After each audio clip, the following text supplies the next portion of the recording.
Hey everybody, Jim here at Foker 51. Well, we finally got a decent day in the high 50s, so we're actually able to come out in the garage and actually do something to the bench today.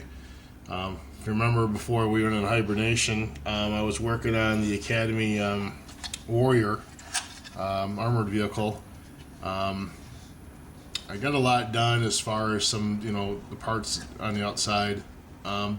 Unfortunately, I don't feel like getting back into this kit just to start the season. As you guys know, building armor, there are a lot of small detail parts and stuff that need to be put on, and I don't feel like getting into that meticulous kind of work right off the bat. So we're going to skip gears here, and we're going to build the AMT ERTL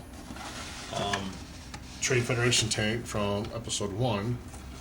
Picked this up late fall last year off of Amazon, I believe, or eBay, for about $16, $18 somewhere in there. So it wasn't a bad deal. Everything was, the kit was completely sealed. So I think this is a good opportunity to get into working on detailing, panel lining, battle damage, working with some pastels and washes. So this would be a good kit to start the season off with. Being an AMT ERTL kit, though, we know right off the bat there's going to be some fit issues. And with that being said, I've already opened the box up. The directions, there's only 5 steps. Each step has probably about a multitude of multiple parts getting applied on there.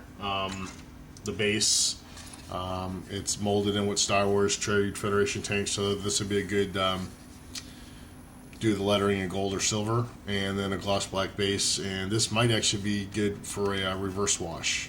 So we're gonna try that. I might do a little short video on how to do that. I'm gonna try to do more videos as I'm building, other than just updates.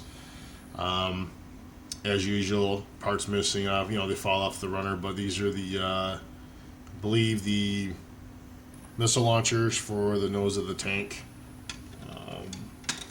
Relatively, it's pretty straightforward. I mean, it's a decent sized kit, so the seam lines shouldn't be too hard to work with. This is going to be the base of it. This is the bottom of the tank, and this is the top, or either way, But I mean, it's a decent sized kit. The only problem is, there is a seam line going right down the middle as usual. I don't know why they just can't make it top and bottom half, but they make it side to side. But it's not. The only problem is going to be around the dome area right here. I mean, it's just going to take some time to, just to sand and fill and sand and prime and like normal. But the pins, as usual, the alignment pins are oversized, so you can't really get it together. But again, it's a decent sized kit, so it shouldn't be hard to work on at all. So I don't know if anybody's noticed, but it seemed to me like ever since the last Star Wars movie came out, Star Wars kits have seem to relatively be going up in price. eBay and Amazon, it seemed like they kind of go up because I think a lot of sellers understand that you can't get Bandai models from Japan anymore directly because of some merchandising issues with Revell and Bandai. Any kits, Star Wars kits in the States, are sold by Revell. And most of the Revell kits are kind of toy-like. I think they marketed towards a younger generation, younger group of builders. There's no painting or gluing required. It's pretty much a stamp and play kit, as opposed to just building it and putting it on the shelf. The Bandai kits you can only get through Amazon, eBay, or some kind of third party you can't order directly from. Now, I don't know if it's changed recently, but the last I heard, that the marketing clauses, you couldn't order Star Wars Bandai kits directly from Japan, which is, I don't know, it's a load of bullshit. I'm sorry, but the Bandai kits are much more detail oriented. They're not overly priced, but it just, you know, the Revell kits, you know, now Chris over at CP 101, if you guys go over check out his video, he did a real nice ARC 170. It was the Revell snap kit, and he showed us step by step and how he did it, and he actually did a really nice job as far as weathering it. And it doesn't look like a toy when he did it his way. You know, he put the lighting in for the engines and everything else. So I mean, he did a hell of a job. So you know, that was an awesome build there, and it kind of, you know, made you think that, okay, I can get the toy looking one and do just a little bit of work to it and actually make it look like a decent model. So there are some, you know, possibilities out there to improve it, but it just because some corporate bigwigs want to get into, you know, a pissing match, then everybody else has to suffer for it. I just want to give a shout out to the community. You guys have been doing a really nice job on the builds over the winter. Like I said, I'm out in the garage now, and my heater just cannot keep up with the winter this year. The weather just got too cold, so we just kind of just took a break, which is fine. It's kind of just made it nice that way. So, but you guys have been doing some awesome builds, awesome videos out there. Keep up the good work. And sounds like my kid's trying to get a hold of me there.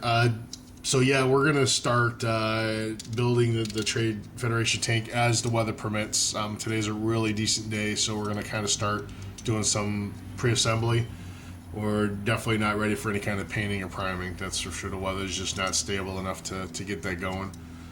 Besides, I'm waiting on a new airbrush to come in. Saving up a little more. I'm looking to get the Posh or Pache or whatever, however they call it, Talon. Dual action. I've seen some videos on that one. It seems to be pretty nice. So I figure between that one and my Iwata Neo and then my regular single action, I should be pretty well set for a while as far as airbrushes. Picked up again, referring back to Chris over at CP 101. He did a AMT's Mr. Spock vinyl kit. I've been watching him do vinyl kits for quite a while, and he kind of gave me an inspiration to get my own, so I was able to pick up a 1/16 scale Darth Vader vinyl model kit. Got that on eBay for $16. Still sealed in the package. It's like in the 90s, you know, 1990 something era model kit. So I'm really looking forward to doing that one. That one is going to be my first vinyl model kit, so I'm looking forward to that.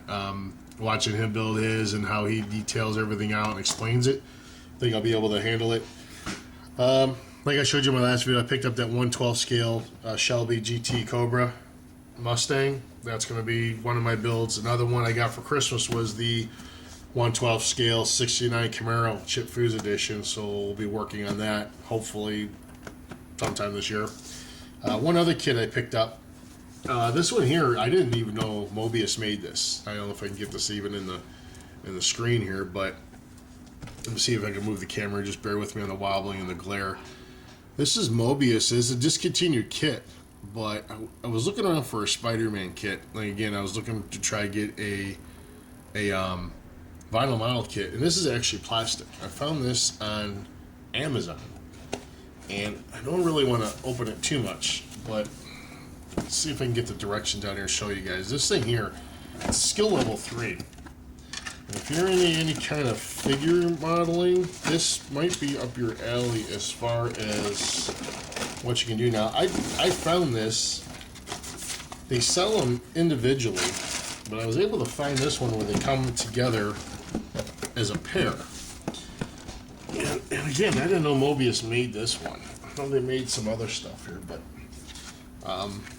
like this is the Spider-Man, and where's my camera? Sorry, Spider-Man and the Green Goblin, and it's actually a fairly decent sized kit. The base measures, I believe, 6 inches by 6 inches by 8, and it's comes with the.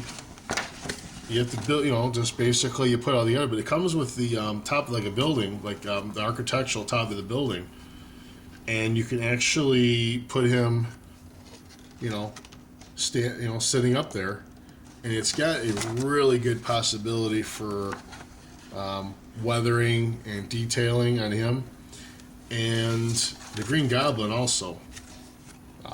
you put him together, same thing. So you can almost make like a set of bookends or something for somebody in your family, or hell, for yourself. You can just keep it out there in your bench area. But I'm really looking forward to this kit. The only problem is obviously the seam lines. Now, Spider-Man isn't too bad. You can get along there, but the Green Goblin, it's going to be interesting with the seam lines. So that's going to take some serious putty work on that. But, I mean, it looks pretty cool. Again, may try to figure out maybe if I can get a flickering light in there for the engine. But, yeah, if you guys are interested, I picked, like I said, this is on Amazon. And it's a Mobius kit. And I got it for $23, I think, and everywhere else they wanted like $23 a piece. And this was a kit where they came together as a set. So this will be further on down the year, maybe next year. I'm not sure yet. Depends on how things go as far as build times available and that with work. So, but I've been rambling on too much as it is. Just first video of the year. I'm going to try to do a few more videos as I'm building, as other than just updates. I've had a couple friends of mine say, you know, they actually see the progress that I'm doing as I'm building. So I'll try to do some videos like that. Other than that, you know, just keep you guys updated. So, all right, well, I will. Glad to be back out here building. Keep those videos coming and your guys' builds, and we'll talk to you later.